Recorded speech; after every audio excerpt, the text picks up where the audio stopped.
witchlings, welcome back to my channel. It's me, your local chaotic witch aunt, Jazz Hands.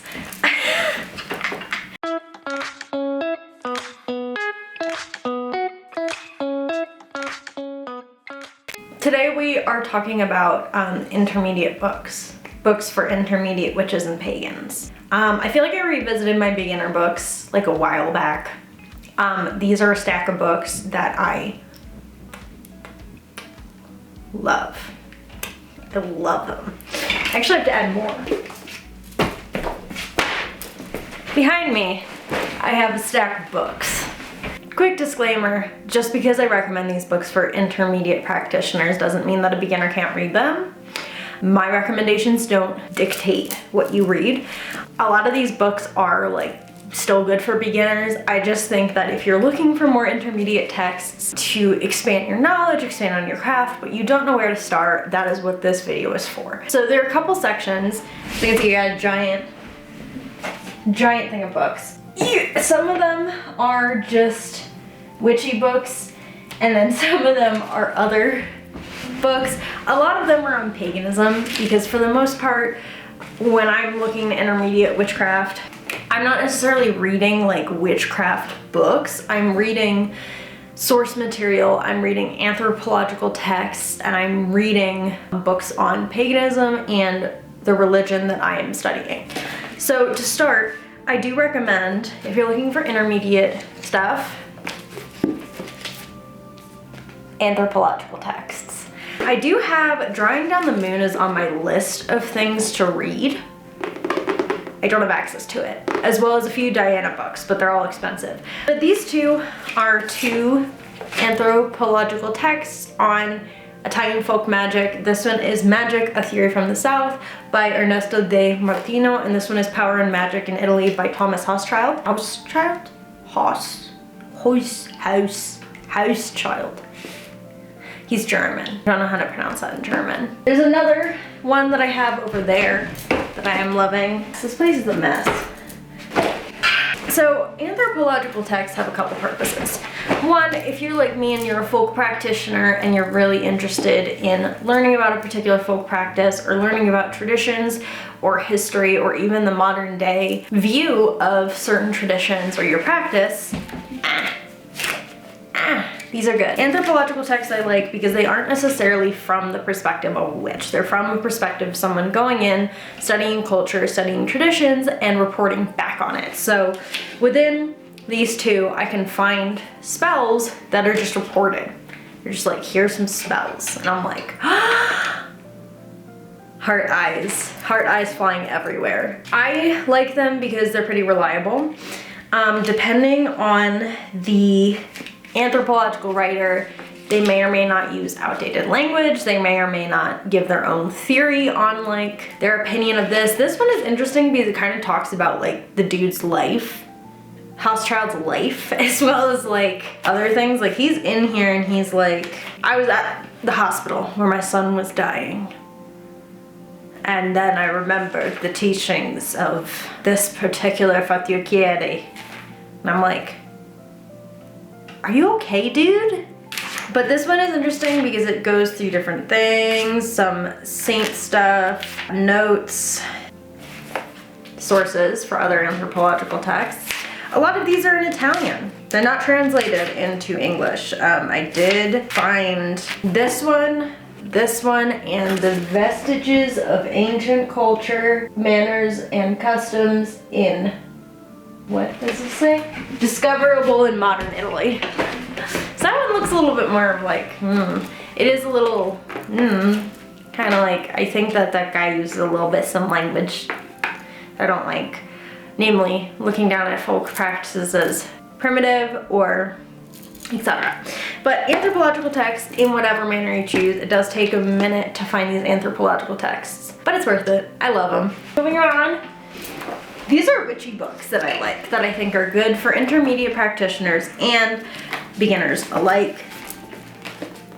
The little work is gonna be good for some people and good for not. It is in reference to the Hermetic Mysteries, so it looks more on alchemy. Make your day-to-day life as fulfilling and rewarding as your magical practice by turning everything you do into an extension of that practice. Nothing is truly mundane in this world, but if you can't pay bills on time, etc., guides you through develop your mind, body, emotional resilience, and personal power. The backdrop for that is the Hermetic Mysteries, but I do think that this is a very good book in reference to bringing your practice into your day-to-day and what things you can do in the practice in day-to-day. Ooh, so it is a more alchemical book, and that's why I say intermediate, because I don't necessarily know anyone who's a beginner that's like, all I like is alchemy. If that is you, shout out. That's admirable. I do love Durgadas, Allon, Duriel. We are mutuals on Twitter. Hi. Hope you're having a good day. Lots of sources too in bibliography, as well as separate sources. Occultism, yoga, miscellaneous mysticism, psychology, self-help, and social work. So those are the kind of 3 areas that this book draws from. And it's like a 4-page source material. Love that. I think it's great. Little work is in reference to the big work, which I believe is a Hermetic mystery. Or the great work. As you can tell, I'm like halfway through this and don't completely grasp the concept yet. But it's okay.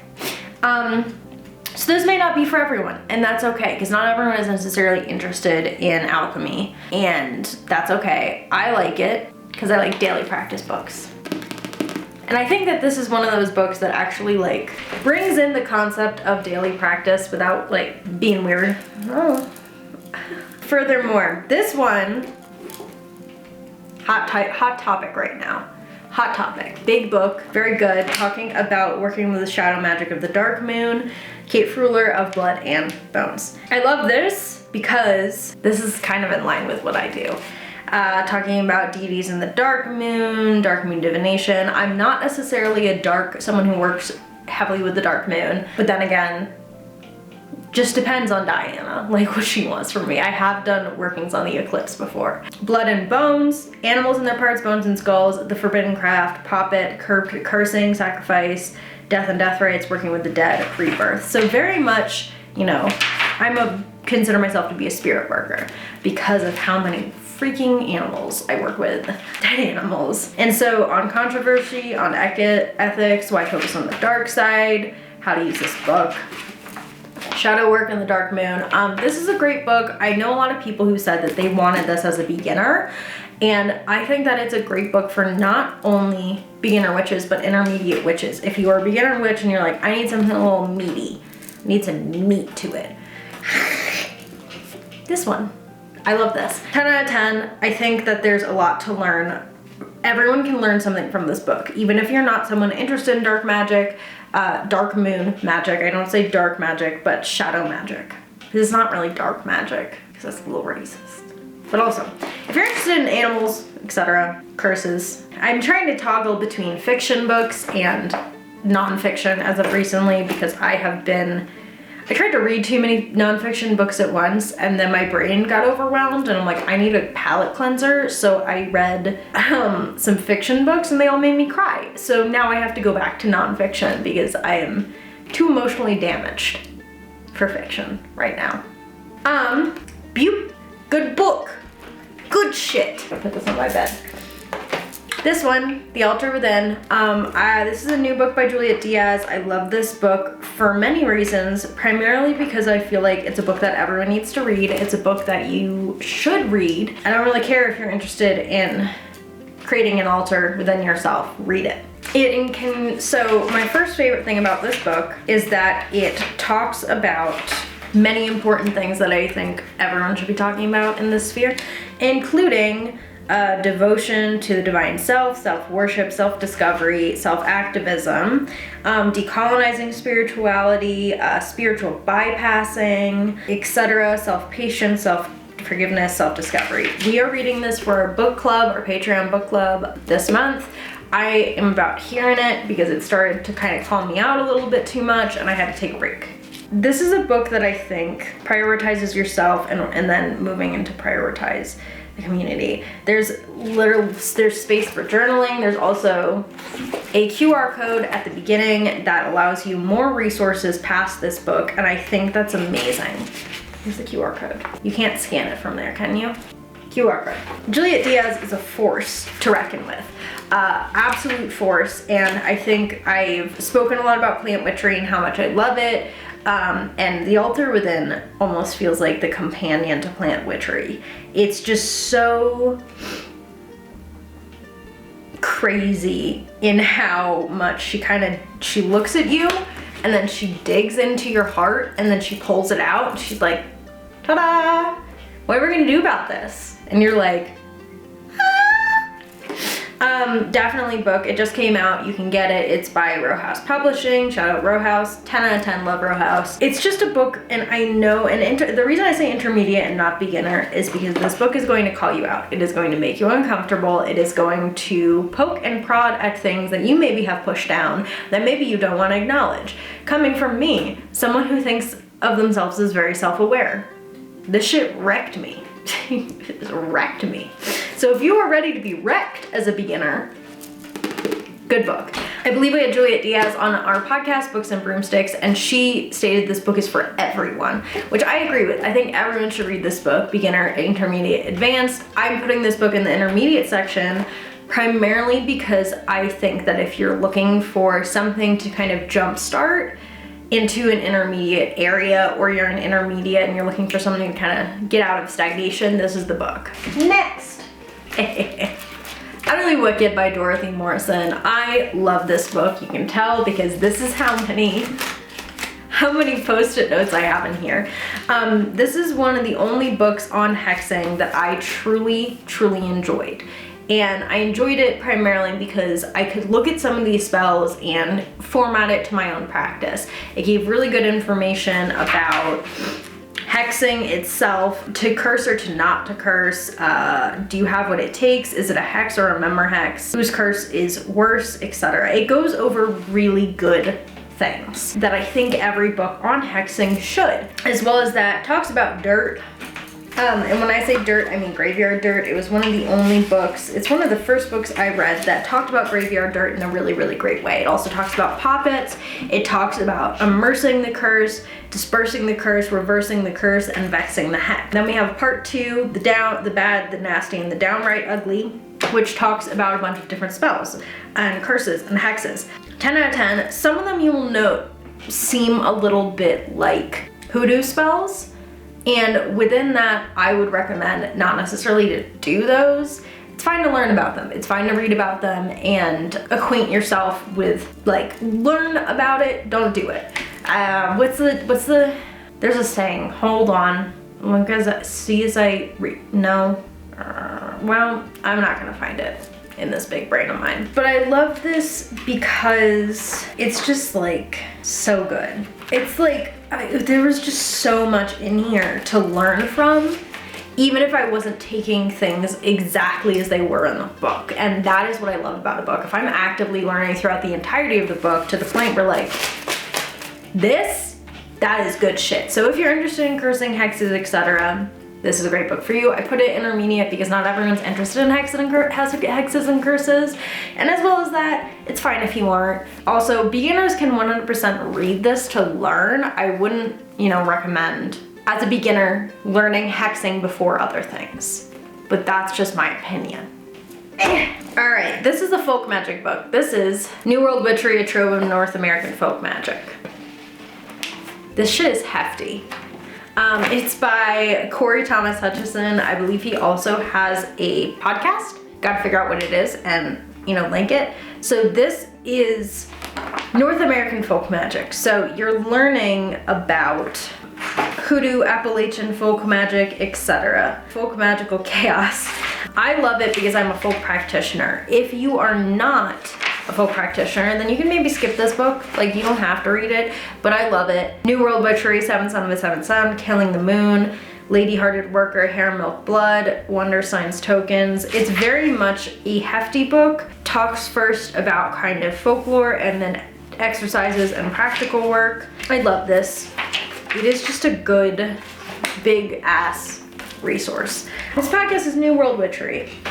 He has a doctorate in American Studies with specializations in folklore, religion, and ethnicity from Penn State. Folk magic hidden in plain sight, exploring nearly 500 samples of stories, artifacts, rituals, and beliefs. This is the big, there's also a piece, like notes at the back. Hold on, I'm trying to get to the bibliography. Here we go. Bibliography is so many pages. Oh my god. This is like, so you can tell it's well researched because the bibliography is probably around 10 pages. Next book. This is also one of the books I put at intermediate because I think it requires critical reading to a certain extent. It's written by Starhawk, The Spiral Dance. At intermediate levels, I typically start recommending some like traditional books within the witchcraft and occult sphere, whatever that may be for you. For me, I'm doing research on the goddess, or people call it the divine feminine. So I have the Spiral Dance as the rebirth of the ancient religion of the great goddess. This is the 20th anniversary edition. I think it's a great thing to read critically. Lots, it is, I don't know if it's necessarily Wiccan. The goddess religion and the practice of ritual have adapted and developed over the last 20 years, reflects on these ways, these changes that influence and enhance her original ideas. So there are like notes. And that's what I like about this book, is she goes back in for each 10-year anniversary and makes notes on the original text that are now like, she did a 10 years later one, and then she did a 20 years later. Love it. 10 out of 10. There's so many notes. Lots of select bibliographies as well. I think this book got a little wet because it's a little crinkly. Once it's had critical reading, but I do think it's a very good staple. Alright, so these are my specific books. This was a recommendation. This is God Against the Gods, A History of the War Between Monotheism and Polytheism. I think that if you're a pagan, you should read this. I think it's a very interesting book. I think it is important to read in a lot of ways. It's written by Jonathan Kirsch. In this dramatic and revealing new book, best-selling author Jonathan Kirsch explores the final struggle between monotheism and polytheism in the ancient world, a war that was fought by a series of charismatic, visionary, but also violent monarchs in the name of the one true God. Only true God, an Egyptian pharaoh, a Jewish king, and 2 Roman emperors. Contrary to the conventional wisdom of Judaism, Christianity, and Islam, the world of classical paganism was not steeped in sin. In fact, the religious liberty and diversity were core values of classical paganism, and it was monotheism that introduced the terrors of true belief, including holy war, martyrdom, inquisitions, and crusades. The war of God against the gods reached its climax during the reigns of 2 Roman emperors, Constantine, who started the Christian revolution that made the modern world, and Julian, who tried to restore paganism in the tumultuous period of the 4th century in the Roman Empire. These 2 men, related by blood, but who fought on opposite sides, were motivated by far more than true belief. They were also driven by intimate family politics and imperial ambitions, yada yada yada. Also, what ifs? Like, what if we didn't do that? What would the world look like? I think it's important. If you're not a pagan, you can skip this. Here's my book on Roman religion. This adds a new section to, whoa, it is falling apart because it's secondhand. But if you are a pagan, it's great to read texts on the traditions of the paganism and religion that you are studying.